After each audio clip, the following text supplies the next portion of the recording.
It's a drizzly Wednesday here, and it's a quiet place. And I want to talk about a little bit about cynicism, and sometimes people really do want to help you out. So as you can see behind me here, it's a drizzly day here. It's quiet. I don't have my shirt on because it got wet because I helped this guy. But so I see a white SUV pull up across the parking lot there. A guy gets out, opens the back hatch on it, and starts pulling out dogs. And at first, I thought it was an old friend of mine who is a dog trainer. So I start walking across the parking lot. As I get closer, I realize too many dogs, not my friend. So I say, "Can I help you?"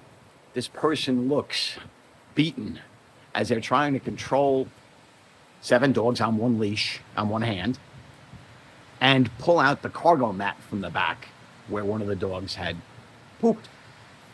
And so I stood a good distance away and waited. And when he pulled the cargo tray out and got the dogs back in and closed the door, I then went over to him and said, "No, seriously, dude." He goes, "I'll be out of here in a minute." He thought I was going to rush him out, give him the bum's rush. And I said, "No, I have a friend who's a dog trainer, so, I feel your pain." And so he's got this WeatherTech mat with the poop on it. And I said, "Come on." We drag it over to the loading dock. I have a hose. We hosed off the dog mess. And now the mat is wet, but it's raining anyway. But at least it's not clean. He's not putting in dog dirt in the car. And he can go off and do the rest of his day. And, through this process, he saw that I really was going to help. And I said to him as he was leaving, I said, "Dude, not everybody who approaches you is coming to give you grief. Sometimes people really are there to help."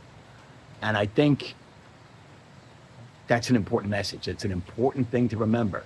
Not everybody that's approaching you is approaching you with hostility or malice or indifference. Sometimes people want to help. Sometimes people are dicks, so you just got to be careful, but sometimes people want to help.